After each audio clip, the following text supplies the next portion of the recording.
2, 1. Hello, ladies and gentlemen. Welcome back to another exciting episode of Delusions of Grandeur.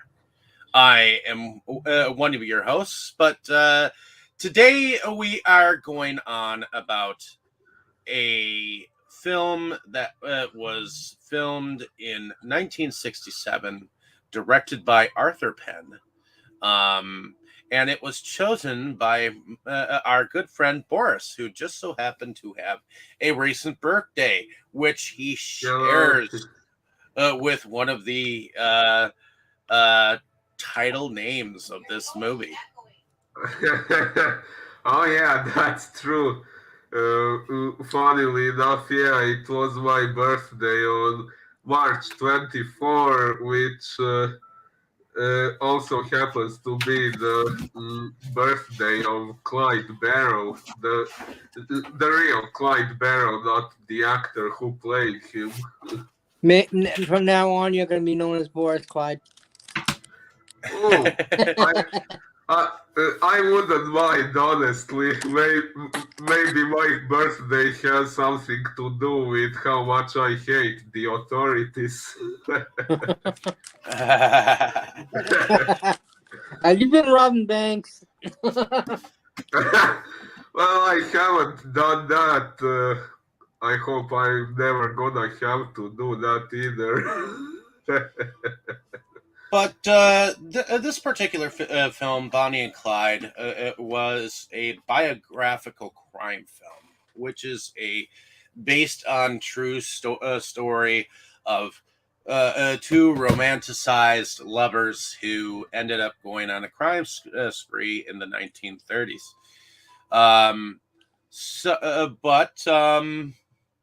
They ultimately had an untimely death, and there was a whole big manhunt for them. And they were known for doing bank robbery. That would be Clyde Barrow and a couple of wigglies. Bonnie Parker. Yes. Now that we kind of know what these two are about, let's go into first impressions. Boris, why don't you tell us your first impressions of the Bonnie and Clyde film? Was this a first-time watch? No, it wasn't the first time. The first time was sometime, I don't know, 2007 or 2008. I remember at that time I got curious about Bonnie and Clyde after hearing a song about them. So at that time I also found this movie, and I was kind of intrigued by them back then. And yeah, at that time I was doing researches on them and so on, but by now, I must admit I have forgotten a lot of what I knew back then.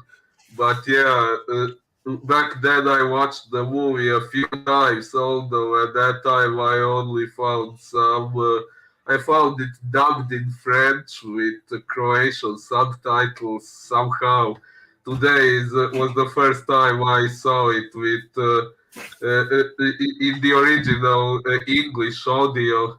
Although at one point I did buy it on DVD, which I have right here, but I ended up getting busy with other things, so I didn't end up watching it. But yeah, now I finally watched it.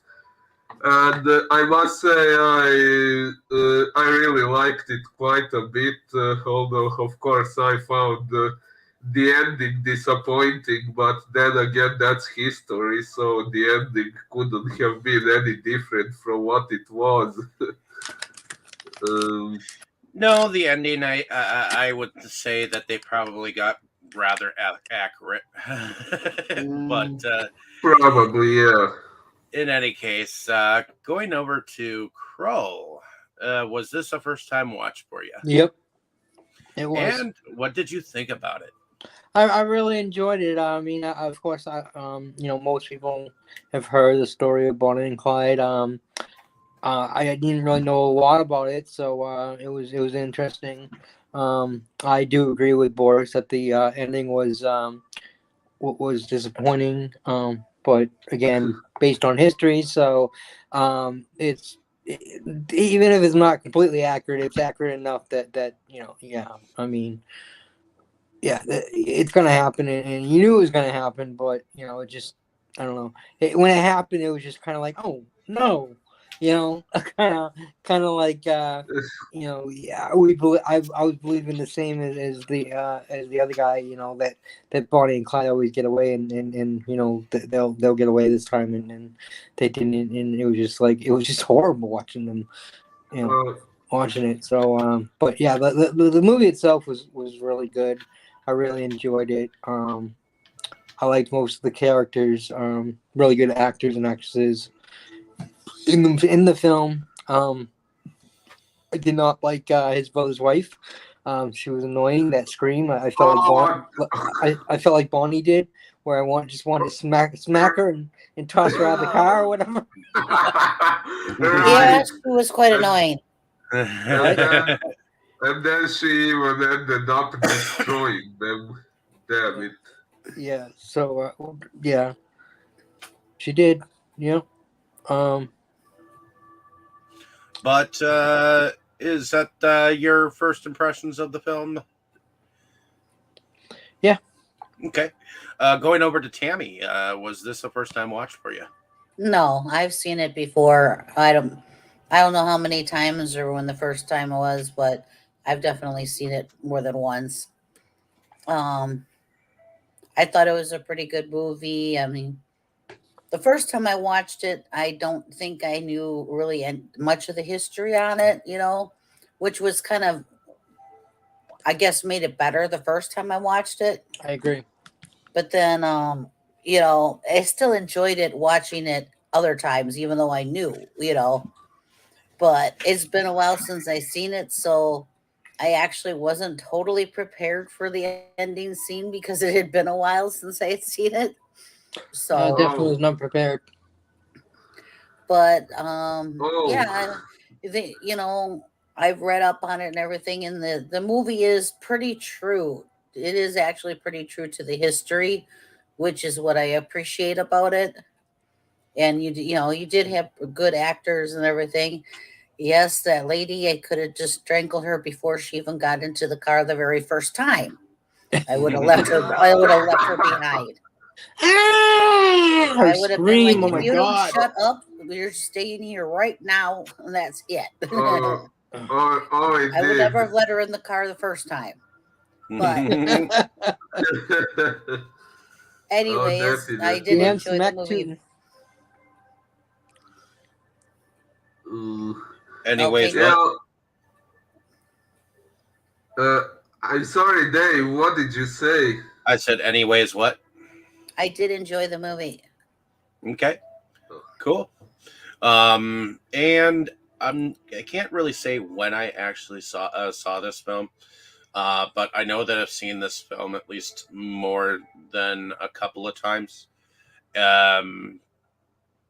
It's not. I've known about Bonnie and Clyde even before this movie. And reading up on them this time around the very beginning of the film kind of pisses me off because what happened is Bonnie actually met Clyde Barrow in real life when she was 19 and he was 21, and he'd already been in jail a couple of times, and it's like he got out of jail and he was caught, went back to jail. Bonnie helped him out of jail, and it's Bonnie who helped him out of jail by giving him a gun to get out of jail, even before at the beginning of this film, we have him like just getting out of jail, kind of thing, where he said that he cut off his toes to, and Get out of work. Later on, we hear that he was put on medical leave, and then he was put on parole. So, but it was Bonnie who, even though she was married to a prisoner at the time that she met Clyde, who went in for murder,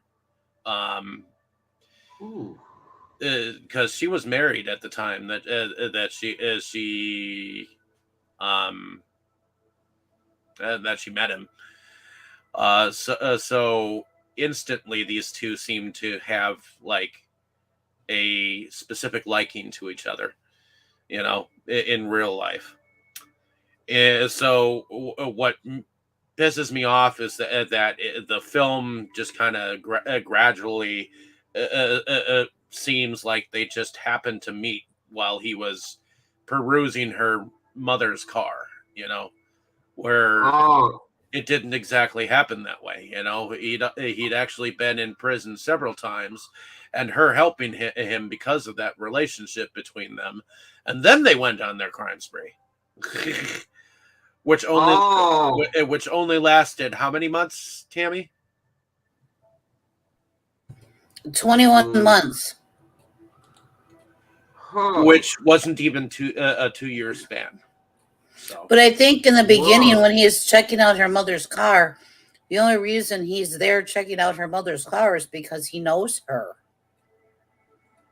I don't think that he just picked that car out of... No, he didn't. He doesn't know her. Not in the movie. At least in the movie, he didn't. Yeah. I don't know. I take it differently because, Well, you can take it differently, but he didn't know her. But see, the banter between the two of them when they first, at the beginning of the movie, and the way the acting and everything. You never met somebody that you just clicked with? I don't think I would act the way she was. Well, it seemed like there was something there, Yeah, chemistry. Like an old chemistry. No, a new chemistry. Well, these two actors definitely looked much more attractive than the real Bonnie and Clyde, at least based on the pictures I saw. Yeah, they definitely look more like country bumpkins in photographs that I've seen that the FBI have actually put on like certain websites that they have. He looks like he's seen. In fact, the pictures that I've seen are like they look older, than they actually are. She's got some short, like curly hair, and he looks like he looks like he's more like in his 30s with like pockmarks on his face. But at least from what I've seen of photos. But in reality, they were like, well, she was probably in her 20s by this time, and he was probably still in his 20s. They were only 2 years apart. So, but we meet Warren Beatty as Clyde Barrow, who is inspecting her mother's car, which I'm assuming that he's thinking about, lifting, stealing it. Yeah. Yes. But she kind of stops him with her banter. And we get to see. So let's not forget she's naked. Yeah, she's naked. At first. She has her bits covered, but she's naked, and I'm pretty sure you could tell that she's naked. We didn't see more of it. Well, we did see her hiney as she said, "Wait a moment, I'll be right down." We did see her backside, and a little bit of the cleft of her breast. While she was going and trying to quickly dress to come downstairs. And she put on this like yellow dress that she's kind of like. It kind of looked like a jacket, but I guess it was a dress. At first, I thought it was just a jacket, but I think it's what you would call a house dress. And definitely did not have time to put panties on. So yeah. Nope. Good So- noticing. I'm guessing they just stroll into town, and this is where they kind of pick up on some of this like banter, and he tells her he tells her straight out that he's a bank robber, you know, and She doesn't believe him. that he just got out of jail, and he starts to go into a little bit the dirty details about how he cut off his toes to get out of a certain work detail, and she's kind of like in that moment of not disbelief, you know, that did you really do that? Kind of a thing. And then he goes and shows her his gun. She kind of touches it a little bit. And, Oh yeah, she's totally into that. and she's like, "Well, I bet you don't have the guts to use it." The gun gumption. Whatever, guts, gumption, same. Well, damn it was just a cool way. I know it means the same thing, but I just thought it was cool, and obviously those was the words that they said in the 30s. So you know. Yep. So ultimately, he walks into the store, grabs a couple of things, runs out, shoots his gun at the owner a couple of times, and that's when they go and grab a Model T car, a Ford. Do you remember what car that was, Tammy? Or They said Ford something. I don't remember exactly. You're on mute. Not that one. The one after it is the one that I looked up. Okay. Oh, From what I saw on the information that the FBI had gathered, they had actually stolen two different cars, both of them Fords. They stole a lot more than two cars. They stole one, and which they found it abandoned in Illinois. Where when they went to Illinois, they found another abandoned car, which is that particular a car that they call a coupe later on, and then of course later on they steal another car, and that is their death car. But those are the three cars that I remembered. I think in the movie that first car they stole, and it was really neat how I was like, I thought it was a two person car. Then all of a sudden they like opened up the back seat. I was like, oh, that's kind of cool. That's the second car they stole. That's the first. Oh, you're right. That is the second car. Because the second car is that they went to go to the diner and eat. You're right. I got it. And the second car had the rumble seats. Maybe that was the beginning of Transformers. But before, I think it was pretty neat though. After he robs the Piggly Wiggly or whatever the store, and they get away, and she's on top of him. She's literally like on top of him while he's driving, kissing the hell out of him and everything. And then of course he pulls over and he's like, "I'm no lover boy." I'm not gay, but. And what's funny is the first town that they come across and the first bank that they try to hold up it is not even a bank anymore. It only gives them what, a buck and a quarter or some shit. And she laughs her ass off, which I thought I laughed too. It was funny, you know. They go to rob a bank, and there's no money in the bank. Well, and she thinks it's hilarious, and I love how he. I love how he brings the bank teller out to tell her, so she believes that it's true.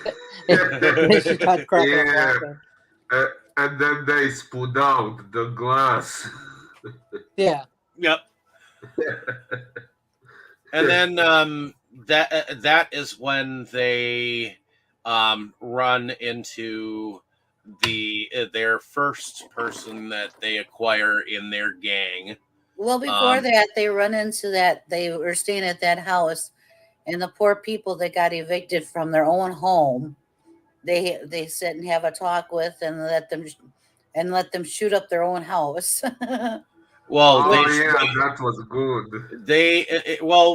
it was like their 1-2 to the bank for taking their home. I mean, I thought felt Bonnie and bad Clyde for were them. gonna try to rob that bank, like a little revenge for the people. But so I was kind of disappointed they didn't rob that bank.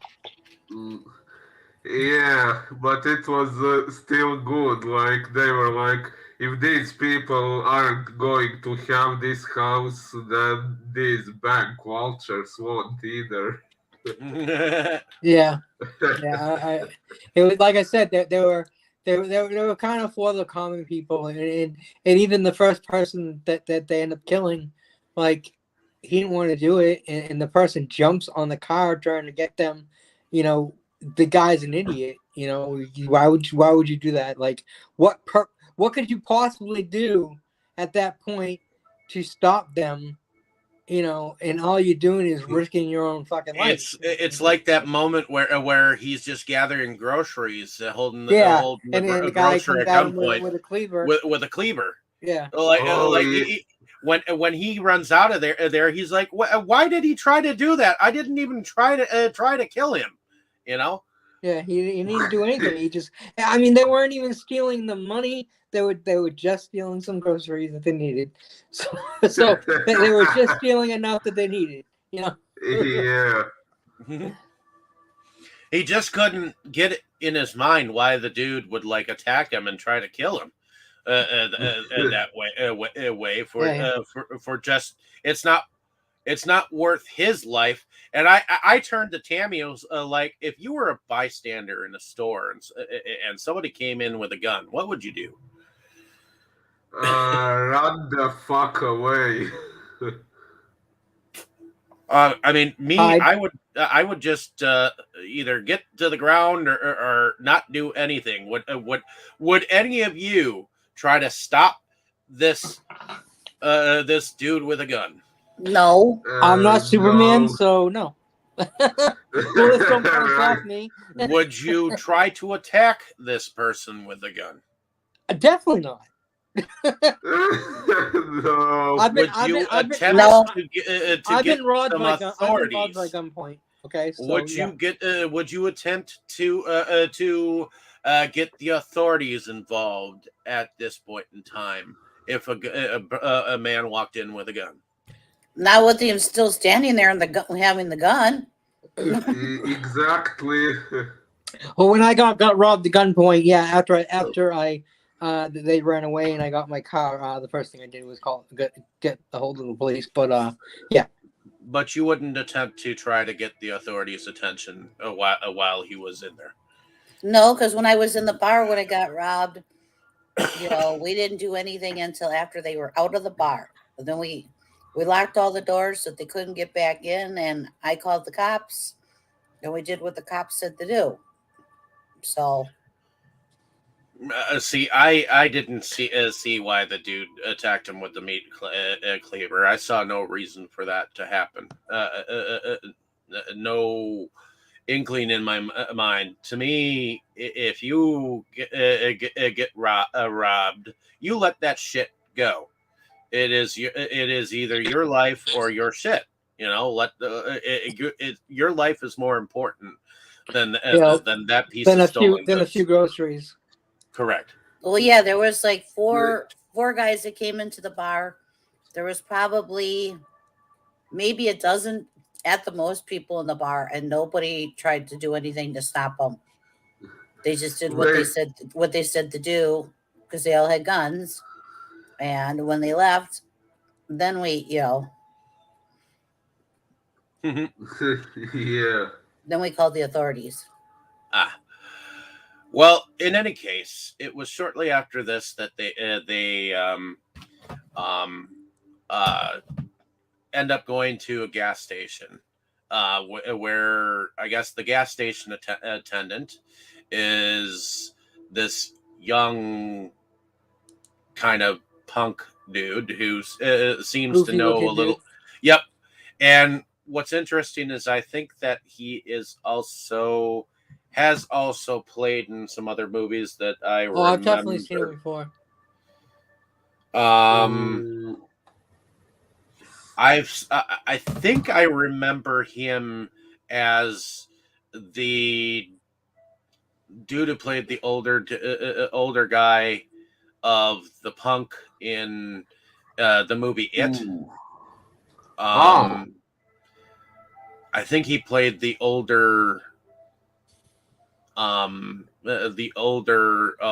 the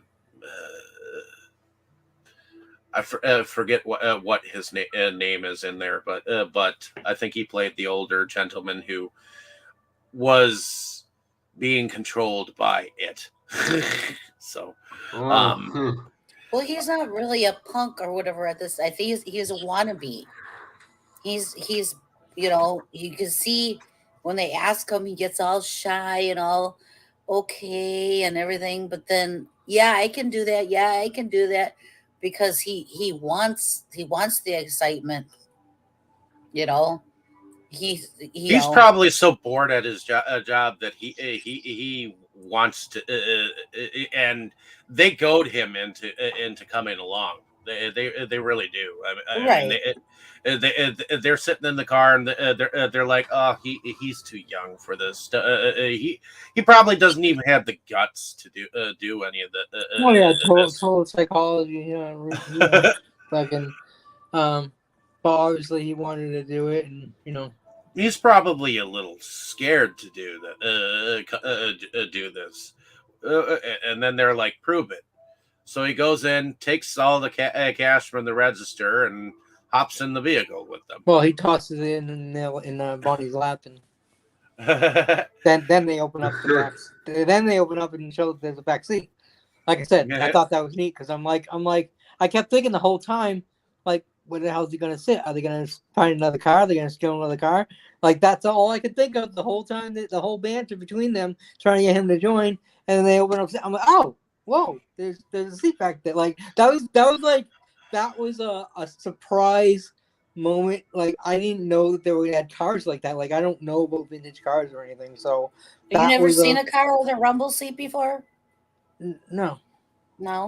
No, I didn't even know what a rumble seat is, or never heard the term rumble seat. So, no. It's been in other older movies, and I think in other like gangster type movies, they've had cars like. I never really watched a lot of I never really watched gangster movies. I don't. They were. I can't remember what it was. I saw a thing where it said the maker of Godfather doesn't like. I forget what it was. But it was some movie that I love, and it was like, who cares? Godfather sucks. So, but so that's how I feel about it, because it's not my fucking cup of tea. I care less about it. So Okay, well, it's not necessarily gangster movies, but those cars have been. Well, it was considered a luxury at that. Yeah. That car that they stole with the rumble seat, those were considered like a luxury car because that was a coupe. Yeah. It did seem like it was a fancy car. And I thought it was kind of weird that there was only 2 seats, but they look like a fancy car, and then when it popped open, it was just kind of like, oh, that's fucking cool. Just, like, I thought it was really cool that. Yeah, they like to showcase that particular type of a car in some of the older movies, especially if they've got people with money. They're showing in the movie that these people have money. Yeah. They a lot of times have that car because of that rumble seat, because it was known only for being on the fancier coupes. Yeah, I enjoyed it because it was a surprise to me, because I didn't know anything about that. So it was a nice little surprise. I really Yeah, it is neat. You know, because enjoyed that. You don't expect it to be there, and then boom, you know. Well, and so they end up going and using this young man as a driver for their escape time when they're robbing banks. So the I drive the first park the car. yeah, they it was the next town that they ended up holding up a bank where he went and dropped them off, and he went and parked the car, and they And held like, up why'd everybody. you park the car? Why'd you park the car? And of course, the one guy, he jumps on the vehicle, and it's because he jumped on the vehicle is why he got shot and killed. And oh yeah, spoon down. So that's when they end up meeting up with his brother and in-law, and that's when it meets up with Gene Hackman as his brother Buck, who yes, I'm sorry. What were you going to say? well, I was going to say that Buck had actually also been in prison before, but he was definitely older than Clyde. And one of the things that he ended up asking him in private is, did when you killed the guy, you had to do it, didn't you? You know. Yeah. Well, yeah, I don't think Bonnie and Clyde's intention ever was to kill anybody. Well, yeah, that's why he was mad at the kid for parking, you know, because that's basically why they got into that situation in the first place, you know. And then that's where he gives Bonnie an out, like, you know, you can leave now, like get out, get away, you know. I'm now wanted for murder, and you know, they don't know you, so you can get out now and go back to your mom. You know, I'll send you back to your mom, and you know. Now I wonder if that part is historically correct. Well, the kid, Can't ever know. His name was C.W. Moss, and he was played by Michael J. Pollard. And he now I know where I've seen him. He was in Scrooged, as the taxi driver, not the taxi driver, but he was in Scrooged. Let's see. He was also in Dick Tracy with Warren Beatty. Yeah. And Tango and Cash as Owen. Yeah, so I've seen all these movies and stuff. So, but yeah, he was in Roxanne. Roxanne as Andy. He was in American Gothic as Woody. Never saw that. That was a good movie. But yeah, in any case, he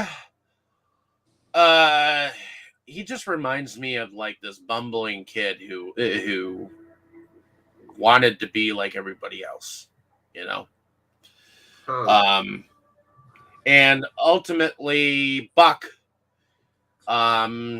he's married. Hackman. Yeah, a younger Gene Hackman, definitely.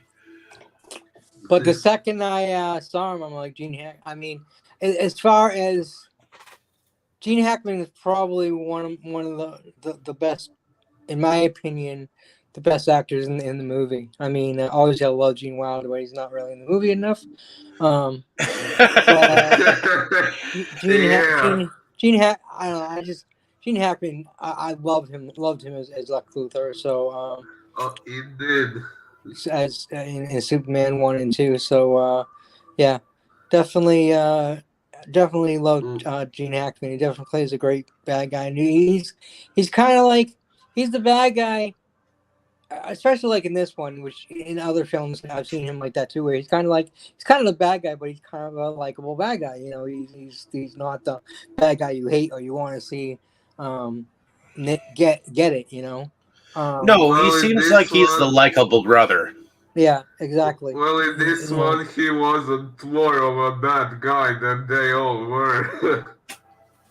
Yeah, I mean, obviously they're all, but yeah, his wife though, yeah.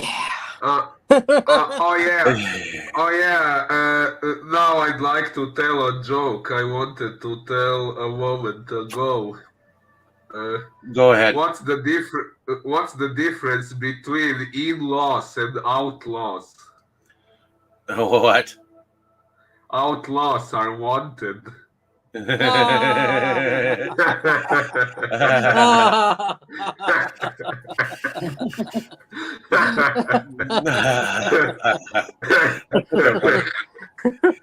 Corny, I like but that good. one.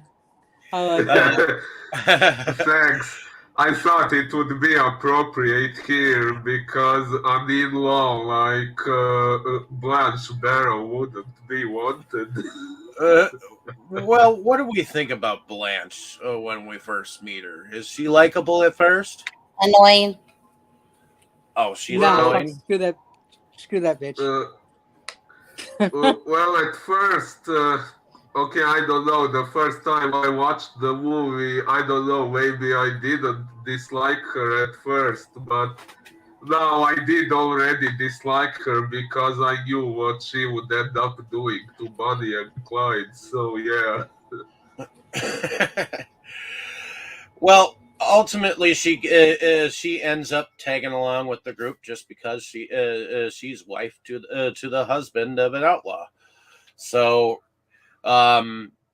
Buck's in this whole thing because he's there to help his brother out of the situation and probably to be in on some of the money that is being gathered from time to time. I mean, anybody who earns more by stealing it probably has a know-how of what it's like to be on the run, and they seem to have an okay run for a little bit, but there is a moment where they're caught inside a house and the police have gathered outside. They're shooting, and you get the whole screaming bit with Blanche. Oh, yeah. She was screaming way before that. Yeah, she screamed like right away, like there was no reason for her to scream. Yeah, she is one hell of a screamer. What do y'all feel about the whole montage scene of them going and robbing banks? It seems like they seem to go rather fast on some of their heist moments. Yeah, I enjoyed it. You enjoyed it? Yeah. Okay. Indeed. If it wasn't for murders and stuff regarding how corrupt many banks are, objectively we couldn't even blame them that much if it wasn't resulting in innocent people getting killed. No, there wasn't a lot of innocent people getting killed. It was most of the police that were trying to stop them. That's basically who got killed, because even in that one bank heist, he asked the old farmer about the money that was sitting there. Is that your money? And he's like, yeah, then you keep it. And, you know. Well, yeah, they didn't seem to take more than their fair share, you know? The guard wanted to shoot at him in that same bank, and he shot him in the leg or whatever, and he said, next time I can shoot, you know. And that was that, because he wasn't shooting to kill him. No, he didn't even kill the security guard, and you know, because he wasn't the police. Like the police were the enemy. though in his mind. So anyone that weren't the police, he weren't really his enemy, and he didn't really want to hurt them. Nope. Yeah. But ultimately, in real life, Blanche was actually captured, and Buck, I think, he ultimately was captured as well. I don't think he was shot down like they were. Well, never. He was shot and definitely hurt. But they didn't show that if he had died. Like you couldn't really it wasn't 100% conclusive that he was dead. Now, obviously, they said Clyde said he was dead. He believed he was dead, but still, there was a lot happening, and I could see where he thought he was dead, and he might have in the movie, but they didn't really conclusively show him dead. Like he was still moving and stuff. Wasn't his death mentioned in the newspapers after that? Well, the newspaper said that he left his brother dying, is what the newspaper said. So again, that doesn't say he died. That he just said he was dying. Huh. So Huh. he could have been. Interesting. Yeah. So he could have definitely been saved. One of the things I wanted to mention is that these guys were going around with their gang during the Great Depression era, and it was it also their exploits captured the attention of the American public during what is considered the Public Enemy era, which was between 1931 and 1934. So. Which was considered that turbulent time period, prohibition, and the like of that. So don't forget when they put that sheriff through a bunch of crap too. Oh yeah, there was a sheriff that ended up like noticing them while they were like reading their exploits in the newspaper. And you mean the Texas Ranger? Yeah, the Texas Ranger. The Texas Ranger that came up upon them, and Clyde came up behind him, and they handcuffed him, and Bonnie was all like, "Well, let's take a picture with him." I do like how Clyde was kind of yelling at him, "Why are you chasing us? Why aren't you home protecting the people and doing your job?" Well, by basically berating him for chasing them instead of protecting the people of Texas against outlaws and people like him. So I thought that was kind of neat. That. He felt like the Rangers should have been more worried about protecting people than chasing them down. Well, yeah, because as long as people just let them do what they needed to do, I'm sure that they wouldn't have actually killed anyone if people had just laid down, and just let things be, Exactly. Honestly, I think whoever got involved or more involved in trying to attack them is why because of people's stupidity is why people got killed, to be honest. Indeed. Which was basically all officers of the law. Well, yeah, officers of the law, people with meat cleavers, They made a fatal mistake by letting that one sheriff live. Honestly, anytime a criminal goes in and tries to rob a bank, normally they are not out to kill you. They are out to get what they want and then go away quietly for the most part. Or do you not agree with that? Well, it's not like I know enough about robberies I mean, there are outside those. of a movie or two, but I mean, there are those that are psychotic that will just kill to kill, but for the most intents and purposes, when someone decides to go in and rob a bank, do you think that death is automatically involved? Not necessarily, No. because even if you look at the not this. bar, 4 guys came in there with Most of guns. the time, there Two of isn't. them, 2 of them jumped over the bar and were trying to get them to open the safe in the back. And when they couldn't get the safe open, yeah, they hit the one person, the one bartender, but they didn't try to kill her. They just hit her out of frustration, you know. And when they realized they couldn't get more than what they got, they left. If they were definitely there for the money. They were not there. There was 4 of them with guns. They could have shot up that whole bar and killed everybody in it. I You could have been know, killed when I was robbed at gunpoint. There was 4 people there too.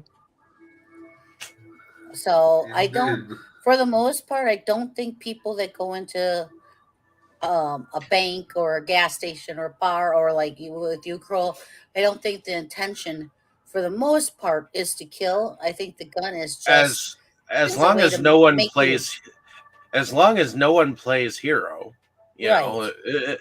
everything. Honestly, you're a hell of a lot safer if you just let things happen. Right. For the most part, yes, you do. You do have those psychotics out there that no matter what you do, they're going to kill your ass anyways. Yep. But I don't. The majority are not that. Yeah, I think that's the minority of it is the ones that will just be psycho and kill you anyways. But yeah, Sherry just wanted to get Probably. that money and get the hell out of there, and that's it. Yep. So, to me, I think a lot of the reasons why they were taken out the way that they were is because they made the cops look like bungling idiots, and honestly, they killed a few of their own. So to me, it was more like they had a vendetta against them, and instead of taking them in, they went out on a hunt to kill them. Yep. Yeah, they didn't even try to take them in alive. Nope. Oh yeah, I actually didn't pause to wonder about that. Why didn't they try to arrest them instead of just killing them right away? Because every time that they had tried to get anywhere near them, the cops would open fire first, and so they fired back and they killed cops. Not once did the cops even try to take them without firing on them first. Yeah, they were cop killers, so at that point they were just shoot first, don't even bother asking questions, Correct. So, but yeah, again, like right from the beginning, they never even tried to arrest them. They shot at them. They never. They never said stop or we'll shoot or anything that cops are supposed to say. They just shot, and Bonnie and Clyde will, they shot back. Um, In this day and age, do you think that this particular couple would have been able to get away with what they got away with? No. Probably not. No, there's too many. Besides law enforcement, there's too many people that think that they can be a hero too. I don't know what it's like in every state, but I know our state in Wisconsin, hey, you can carry a gun legally as long as you got the permit. Yeah, you can carry one here if you get a permit. So you got all but kinds. Then there's outlaws that carry them anyways, and they might stop them just because they want to take the money too, or just because whatever, So. Right, but you got all kinds of citizens nowadays that can have their own gun, and Yep. and technology.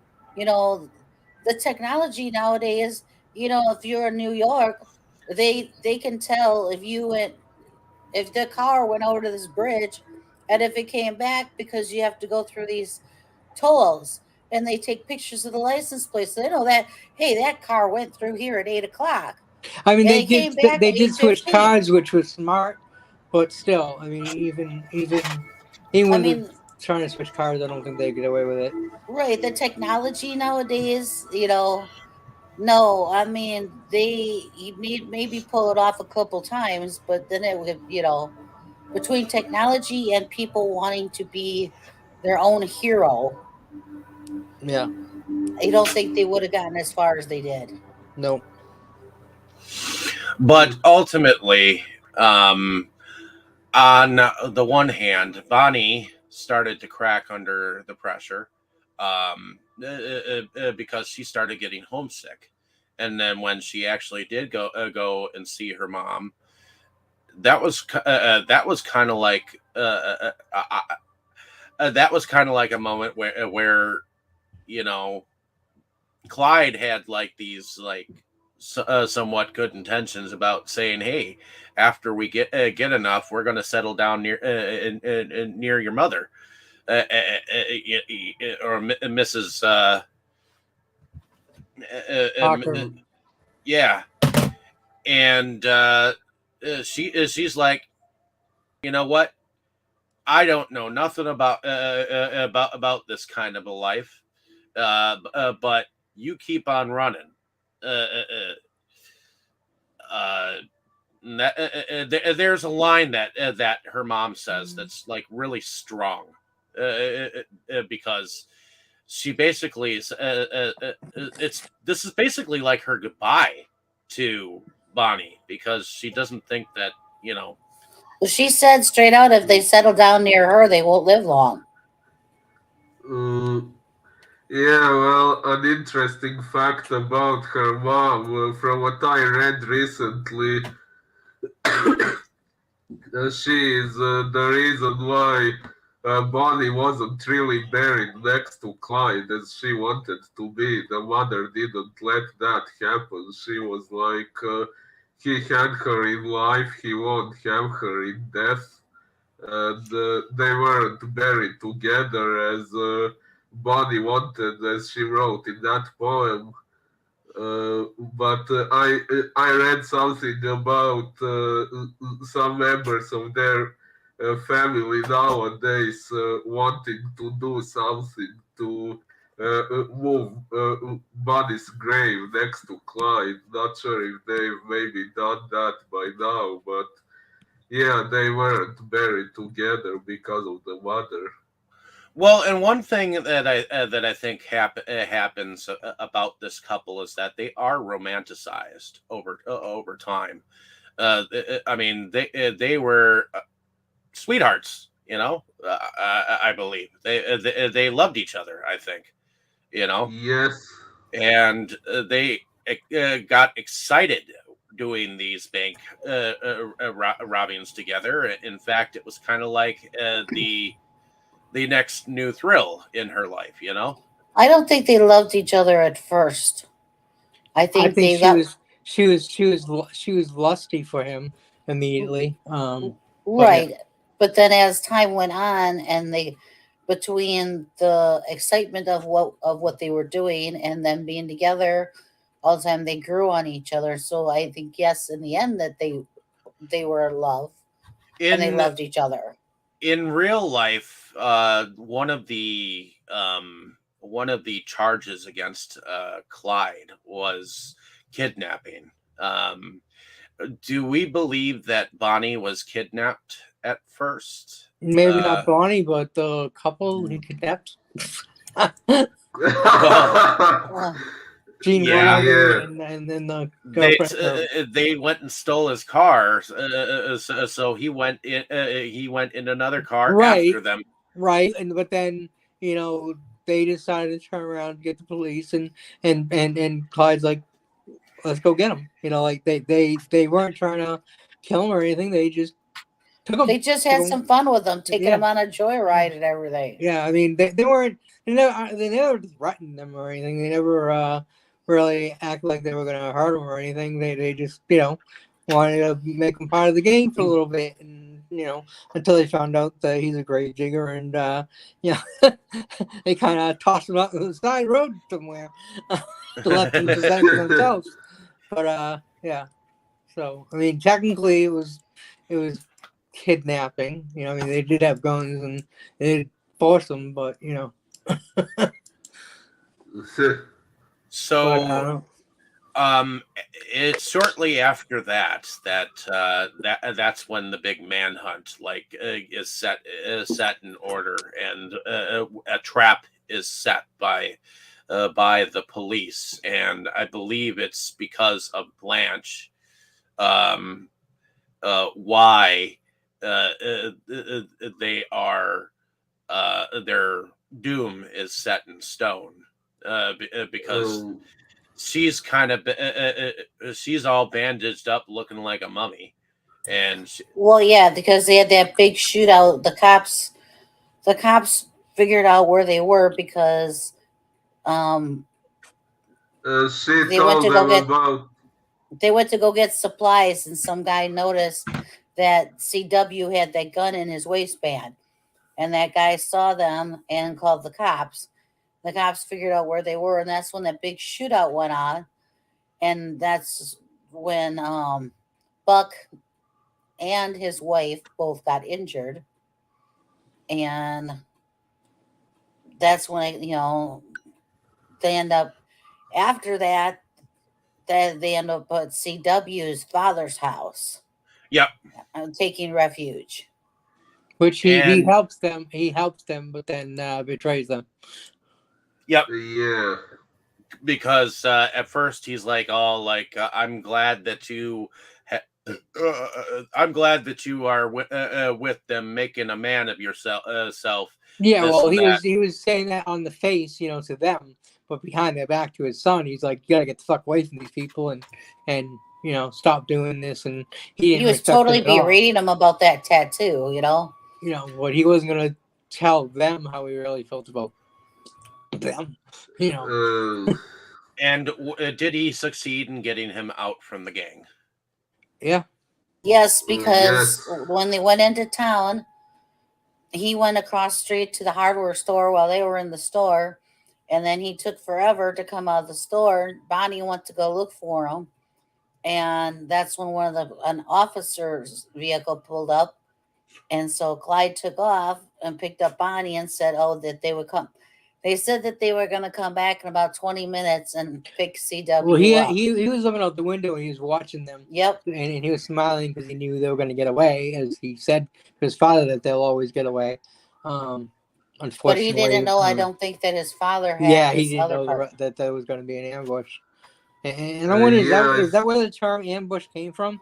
Because they were in bushes. So that's what made me think about it. Well, yeah, they ended up running in the marsh that was nearby. That was beforehand. That was way beforehand. Way beforehand. You skipped that part. Well, they ended up running in the marsh, and that's when Bonnie was shot. Right. That's how come they ended up at CW's. Correct.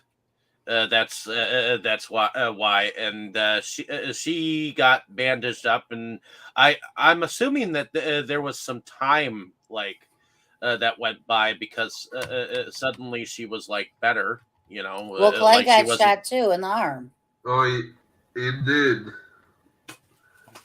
And, so evidently they had time to recuperate. Right, but CW's dad still was two-faced. He was saying one thing to them and making them feel uncomfortable and everything, and telling his son, So basically, the dad is the one that put this all together because they stopped to help him. They thought that he needed help, and that's where the ambush was. Yep. And ultimately, there was that moment where Beatty or Clyde had that cigar in his mouth, and he spoke to Bonnie like everything was all right as rain, and they got into their vehicle, and they were headed on their way, and suddenly they were trapped by a flying array of bullets into their vehicle, and that's when you see the whole slow montage of bullets being splayed on their bodies, and you see them basically doing their death. According death to dance. reports, there was 150 hits on the car.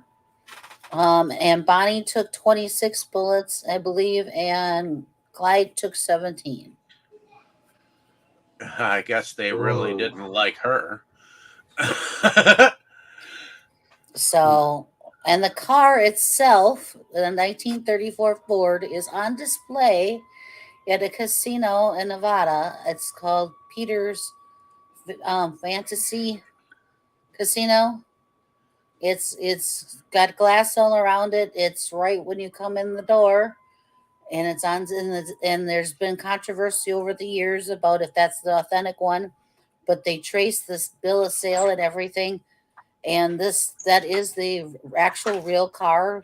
There's been replicas at different museums and things, and then it's been found out, and they've had to display these other ones as this is a replica. But this is the actual car at this in Nevada. At which point did you do this much research on it? Last night when I was watching the movie.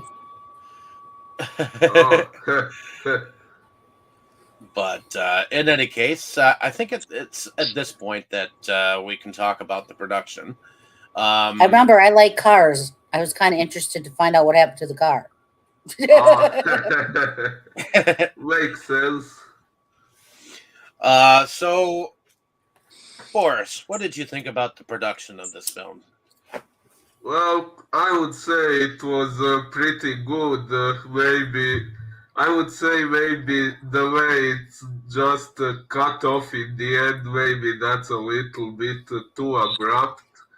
But yeah, I guess they just wanted to leave the audience in this impact of shock in case some watch the movie without knowing how it ends. But yeah, I guess it was good. Okay, the story being what it is didn't really require any CG effects or anything that they wouldn't be able to do properly back then. So yeah, I guess there is nothing I could point out as a flaw as far as the production goes. Well, yeah. Going over to you, Tammy, what did you think about the production of this film? Was it pretty good? I thought it was pretty good. I didn't notice any cars squealing tires on the dirt roads this time. So it seems so.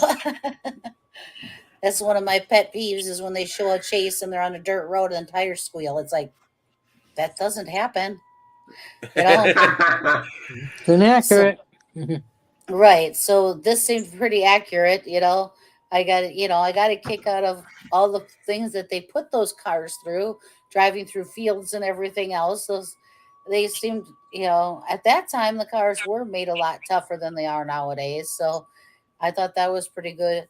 I do think though, as far as production wise, the little tidbit that I just said about how many bullets in the car and how much in each one of them and where that car is now, I think that's something maybe that at the end they should have done like a little write up, had they written at the end, like the black screen with just had that written. Some movies do stuff like that, right? Yeah. I agree. I think that would have been a nice little tidbit to have at the very end. I think that would have made the movie just slightly a little bit better. Yeah, to have that. The end sign was definitely really abrupt. Yeah, it's kind of like, oh, That's it. And they don't. I mean, I don't tell know if you guys know anything. the movie The Ghost in the Darkness. Sounds familiar. Well, the lions in the movie, the main thing about the movie is these lions are killing just to kill. They're not killing to eat. And when the lions get killed, at the end of the movie, it says that these lions are on display in a museum down in Illinois. You Right. know, so that's what made me think this would have been cool. Just even in writing, you know. Yeah, there's a lot of movies that do that, especially biographic movies. They tend to do that. But even some movies that are fictional, they do that. You know, I think they tell you what supposedly happened later. Other think than this that, I think the movie. production was really good. You know, I think this movie was intentionally supposed to be shocking. So I think they wanted to make you really like feel for the couple that had died and how violent that their death was. well, that I understand, and you still would have gotten all that just to even have that. Even if you would have had that little thing at the end, Exactly, I agree. that would have showed just how much more shocking it was. Yeah, I agree. It's they already accomplished the shock with the visual.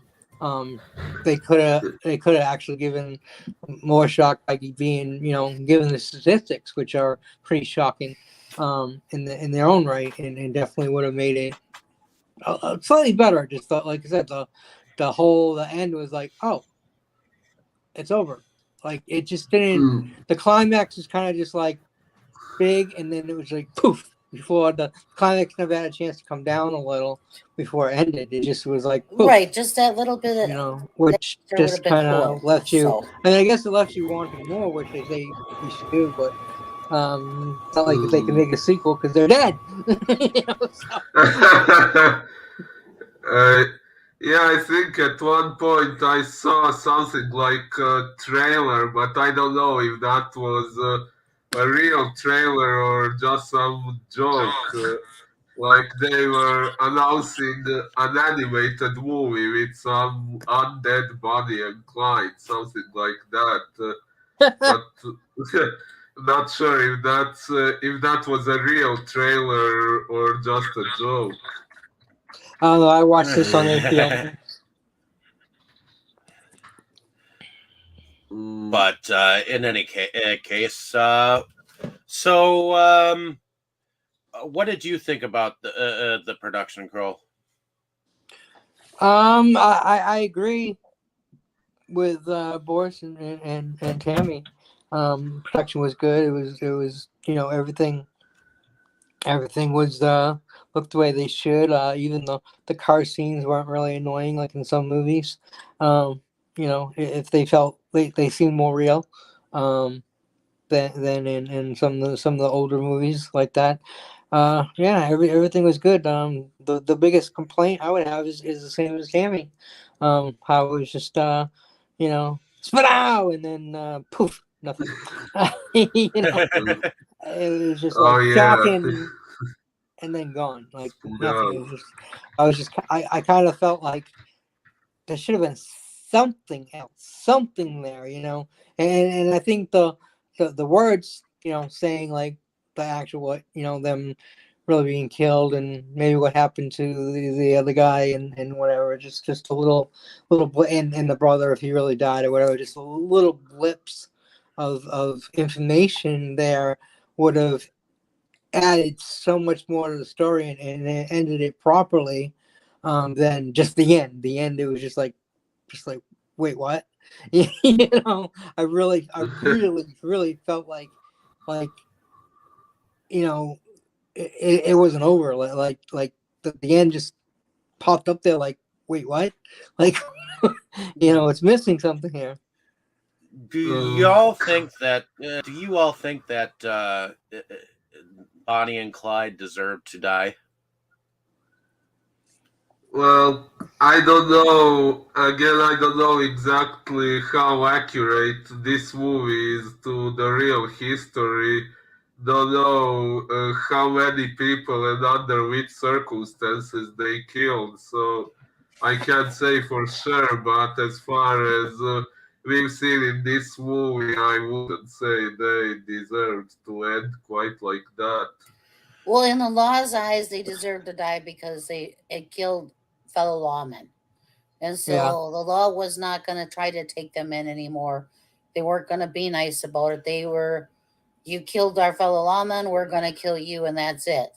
Now, as far if no lawmen would have been killed, okay, and they were just robbing banks, no, I don't think they would have deserved it. And nobody, if nobody had been killed, then yeah, I don't think they definitely wouldn't deserve being killed. And maybe they wouldn't have been. I don't know. But definitely wouldn't have made the movies interesting. Yeah. No, and From a movie standpoint, it's like you don't want to see them die because you kind of grown attached to them. But based on a true story, it's like, well, if this really happened in real life, it kind of changes things. That yeah, they probably did deserve it. Whether you like like them or not, or you thought they were decent in a way, like you know what I mean, like they weren't straight bad guys per se, more like neutral, chaotic. In some ways, I think they deserved it. In some ways, they didn't fire on the lawman first. The lawmen fired on them first, and they fired back. I agree, but Yeah. in real life, it doesn't really matter. It just. I mean, yeah, the police did wrong too, but two wrongs don't make a right. No, no, definitely not. I just feel Well- bad for them. I feel bad for them getting killed in the end because they were not out to kill anybody. They did not Oh, I agree, plan like on I killing said, anybody. And well, if it wasn't like for I the said, cops for shooting them for the points first. of the movie, I definitely agree. But again, in real life, it's just slightly different. It's just Right. slightly different. So in the movie, I don't think they should have been killed like that. As they make you like the characters. They really do. They really really make you like everybody except for the brother's wife. They make you romanticize Yeah. about the couple for Right. sure, especially in this film. And to me, I've always kind of like related Bonnie and Clyde to like that of like Romeo and Juliet, like kind of like beyond circumstances of their own, they kind of set out to kill themselves, you know. And A tragic love story. yeah, a tragedy love story. Yeah. And there are several of these out there, I'm not sure if you've ever heard of the Barbie killers, but that was Paul Bernardo and uh, his wife, her I think her name was Hermione. But Hermione? yeah, Paul Bernardo and I forget get her name, but they end up becoming serial killers. In fact, he becomes known as the Scarborough Rapist, and they end up killing several people, and there ends up being like kind of a manhunt for them both. She at first was forced into helping kill the victims for him, and ultimately her sister becomes one of the victims involved. But it's a little bit different story, but it's like a husband and wife duo thing. And then, of course, I don't think that there has been many other romantic love stories like this that have come out of like something like that. This is there any one that you can think of, Tammy? You watch a lot of like crime stuff. Has there been anyone similar to like Bonnie and Clyde in like crime? Well, I know about the one you just talked about, the Barbie doll. The Barbie doll killers or Barbie killers. I know about that one, but I can't think Aside from some fiction, maybe not sure. In real life, I cannot think of anyone. What about you, Krol? Have you heard of? No, Okay. Well, I don't really watch this kind of stuff, and don't know What- really anything about killers. what did and y'all stuff. think about the music that was involved in the film? Well, actually, I didn't say anything about the production. I thought it was a very good period piece. I love the fact that they had guns from the period. He brought out that machine gun, and I love the look that Blanche gave Clyde when he brought it out. um, and he wanted a picture of it in front of his vehicle. So I do seem to, even though I'm not a car lover, I do seem to like the cars in this film Same here. a little bit. Maybe because when I think of gangster cars, these are the cars that I think of. And it's funny because we just watched another horror film just the other day, which had like an old antique looking car that turned its lights on and off to scare a couple, and it was a similar looking car. So what movie was it? Oh God, what movie was that? Rest in Pieces, I believe it was called. It was Interesting title. It was from the 1980s, I believe. 87. Yeah, and a couple. Her aunt dies, and there are all these like guests that are like staying on the residence, and it just so happens that all of these residents had killed themselves in the same asylum that her aunt had stayed at, and her aunt even left a video of herself poisoning herself and saying, "You have all my riches." And then things go on in the house, and the husband wants in on the riches, and yeah.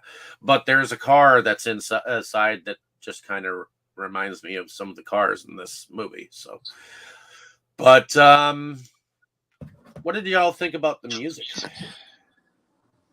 Well, I thought it was rather interesting. I found it kind of funny how they had that one specific background music they used whenever Bonnie and Clyde got away. It kind of sounded as if the music was trying to make fun of what they did, like downplay the severity of the crime. Well, the music was put together by Charles Strauss. I guess he was the composer behind it, and I guess he was involved in the music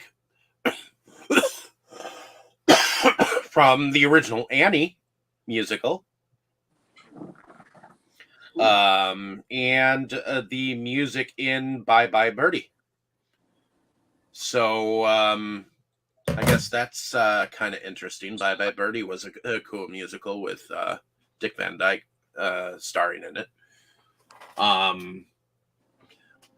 What did the rest of y'all think about the music? Did the music go with it? Yes. But I did want to I did want to mention one thing which I forgot about was the sound effects. The machine gun shooting sounded realistic. The gun shooting when you hear wasn't, and that reminded me so much of Superman TV show with George Reeves. I don't know. I kind of chuckled a little. I used to love that show, and anytime someone shot off a gun, you always hear "Pew, pew, pew," like that, and they did the same in this movie, and it's kind of enjoyable. Definitely not realistic, but a little fun little thing, like I said, it gave me some nostalgia for Superman TV shows that I watched. So yeah, just want to bring that up. But the music was definitely enhanced the film. It just went along with it, and like you said, that kind of made it seem a little more of a fun thing than actually what it was, bank robbery.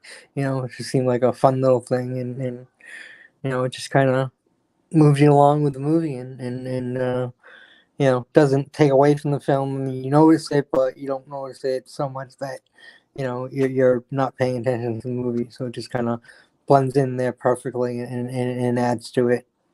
It's the best kind of music, in my opinion. Okay.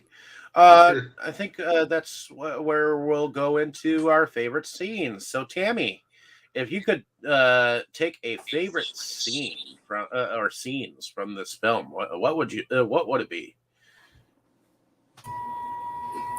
Geez, I'm not sure. I do like the scene with Gene Wilder and his girlfriend, where they took him on that little joyride and everything.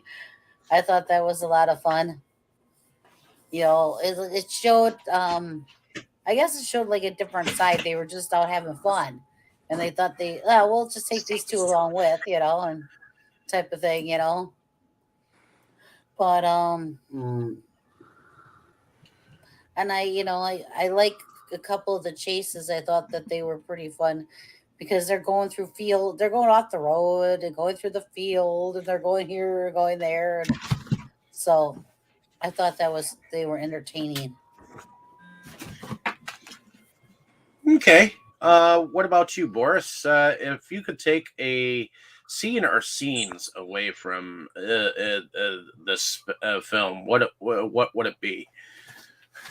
Well, one scene I really liked was when they were shooting at that house, which was taken by the bank, which I mentioned before. There was, I think, one more that I liked that came to my mind during this discussion, but not sure what it was. Can't remember now. Okay. Well, if you like, we can come back to you. I was just going to say that. If you think of it, let us know. Okay. Going over to Krol, if there was a favorite scene or scenes, what would you take from this film? There is. I have to. Sorry, I'm a little perverted, but when she's standing there, when she's naked, and in the whole scene, when she's naked in the room, and you can definitely see she kind of feels bored and exhausted of her life, and then she sees him and she kind of gets excited, in the way she's yells to him out the window, and you see that she's naked, but they kind of cover it, and it's hot without being pornographic or anything. I don't know, I just enjoyed that a lot. Faye Dunaway was really gorgeous then, and I really enjoyed that. But yeah, the Gene Wilder scenes was definitely great. I love Gene Wilder. It's a shame he wasn't in the movie more, but it definitely added a little bit to it, and definitely, also when we first meet Buck and everything, that was good, because again, Gene Hackman, it's funny, two Genes. Gene Hackman as well, and he's such a great actor, and you just enjoy watching Gene Hackman no matter what role he's playing. It's always enjoyable to watch his work.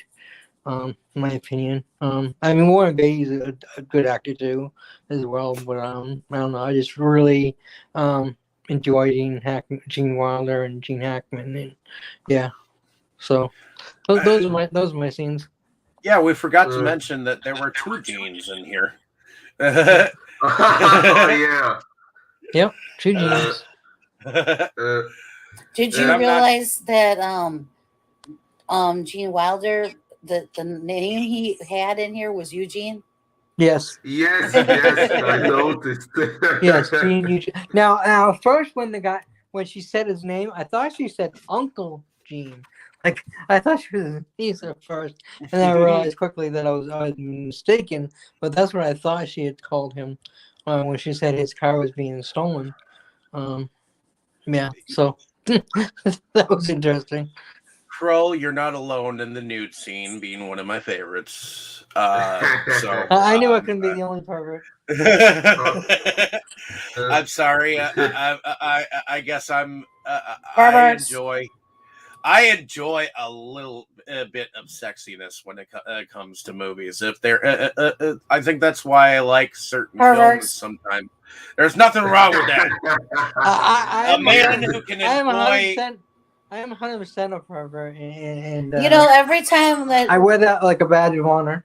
Every time that there's a movie that you two are part of reviewing, and there's as nudity scene, you two both remember the nudity scene. Definitely. That's not my only favorite. I do like the because I'm a pervert and I'm proud to be. Well, that's a part of human biochemistry to like especially that kind of stuff. Yeah, I mean that's why they put it in movies. If a pair of tits is exposed, we guys notice it. And some women. Yeah. I mean, tell me if that wasn't Warren Beatty up there naked, you wouldn't have been like drooling. Well, he was in there without his shirt off a couple of times. Yeah. So I don't know whether Warren Tammy Beatty was considered a very good-looking man, and then so Well, I don't really have a problem with men being naked in movies. Okay, I wouldn't find it interesting, but I would think just like we like to see naked women, maybe women like to see naked men. So nothing wrong with that either. I do find it interesting when you come across films that have no problem showing male genitalia along with female genitalia. What I find annoying is when they will show the man's ass and you don't see nothing on the woman, like zip, like they'll show it. I'm like, what the hell? It's like in the 80s, man, you saw ass and tits all the time, like comedies, like all kinds of movies. Nowadays you hardly, even R-rated, you barely see it, and it's more likely if you're gonna see an ass, it's gonna be a male ass. It just really annoys me. I mean, first of all, I don't want to see a male ass, but second of all, what the hell? Why can't we see the female ass? It's like, oh come on, most movies that show any type of nudity show women. No, I guess I'm watching the wrong movies. Not as so much. What does that say about you, Krol? It says that I'm choosing the wrong movies.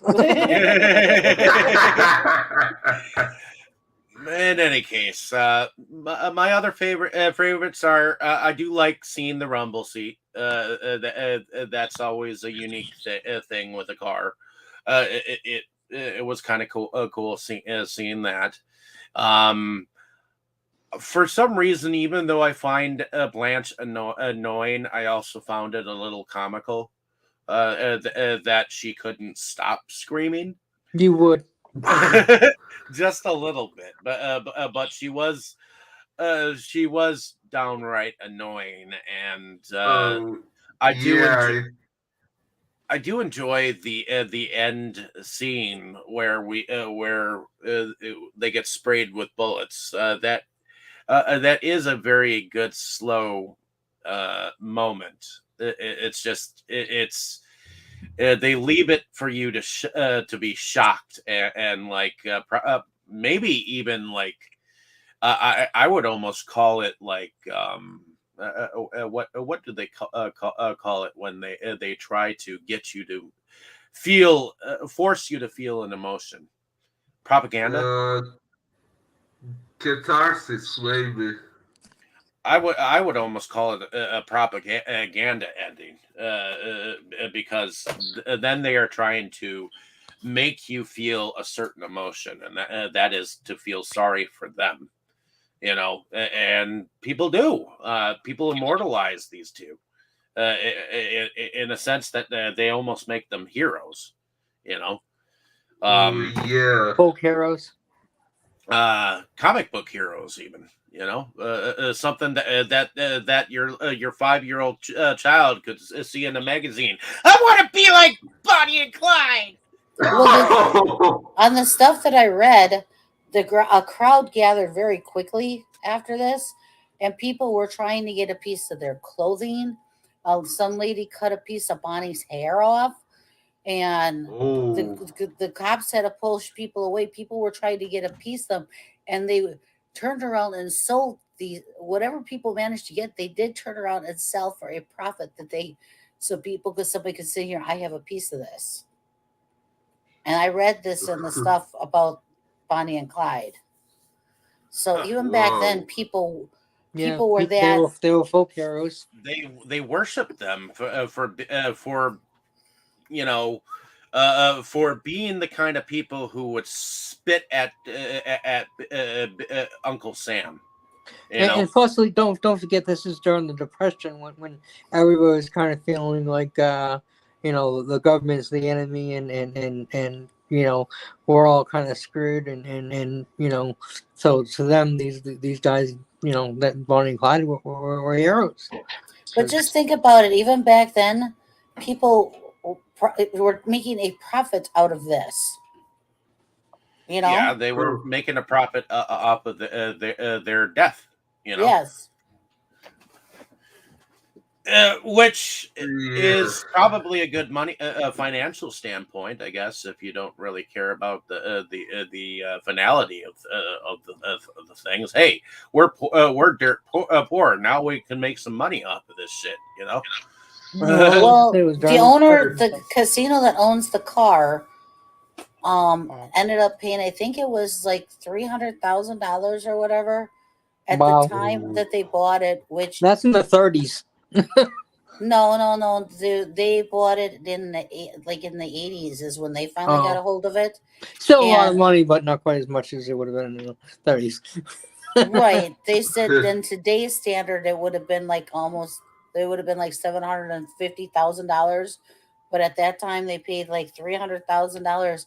And when I read the thing about this car and who bought it and how the price went up every time somebody bought this damn car so that they bought it, people were making the original owner of the car bought the car for $865 when the car was actually returned to that owner, all full of bullet holes, but it was returned to her because it was her car.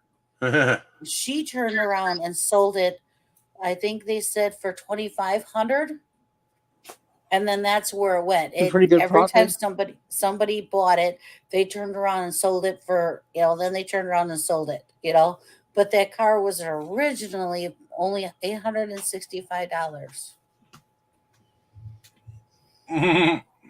Amazing. Which in this day and age, $865 is probably more like $1 million. Yes. But in that day and age, that was a lot of money. That was a lot of money for anyone to own that kind of a car, So But in any case, did anyone Wait, else just have a little anything else? tidbit. Yeah. How would you feel if how would you feel if you were that lady and your car got stolen and all this happened and they brought it back to you full of bullets? How would you want the stupid thing back? No. Well, I can't believe. if I knew it would become valuable later on, then Yeah. I would. Just think about what kind of a celebrity she became after the car was returned, that everybody wanted that car. I suppose. Well, wouldn't you for a moment go, what the hell am I supposed to do with a bullet-ridden car now? I would. You know? I would. Why'd you bring this thing back? Hell, you know? depending on how old the lady was, she might have been able to sport it around town and be like, "Yeah, I have the bad guy's car," you know. This was the car that Bonnie and Clyde made their deathbeds in. This is pretty sweet. You want to come over and see it? Right now, it's touring season. So I guess. the car. Open a bed and breakfast and have the car sit right out on the front lawn. I guess just the thought of it, to bring it back and it's, look at it now. Is that just the thought of it that My way? beautiful car.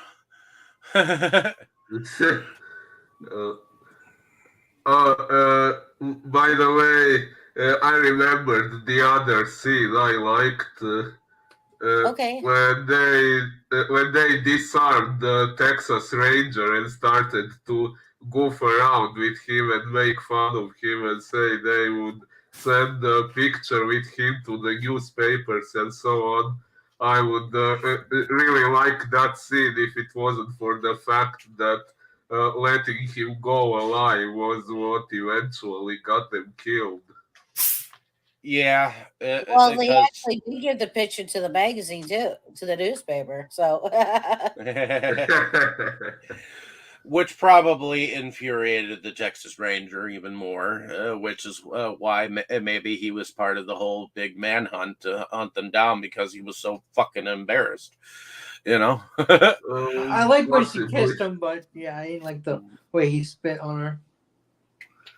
Oh yeah. Yeah, funnily enough, did you notice that Clyde didn't even get so pissed off when she kissed him, but when he spat on her, then yes. Yep. I thought it was funny when she kissed him, actually. On that note, ladies and gentlemen, hopefully you enjoyed our discussion on the infamous Bonnie and Clyde movie from 1967. Hopefully you enjoyed our semantics on the subject, and we hope to inspire you to, if you haven't seen the film, see it, and hopefully come back next week for Krol's choice. Which have you chosen? Which movie that you'd like to talk about, Krol? So you forgot. Yeah, I kind of did. Chitty Chitty Bang Bang. Chitty Chitty Bang Bang, otherwise known as Tammy. What? You always call it something else. Krol knows what else I call it. Shitty Shitty Bang Bang. Yeah, I mean, I I obviously have heard that, and I've said that a few times myself through the years, because we're similar in age, but yeah. But definitely like, share, and subscribe, and hopefully you'll come back with us next week. And people just because we make fun and call it Shitty Shitty Bang Bang, it is not a shitty movie. It's just we're having fun. Oh, it's a great movie. So everyone, don't let that deter you from watching it. Definitely. Let us know down in the comments what you thought about our discussion, and we'll see you next week. So everyone say good night. Good night. Good night. Oh my God, he took his shirt off. Good night. I wonder what other part of day we are going to see next time. That's no moon.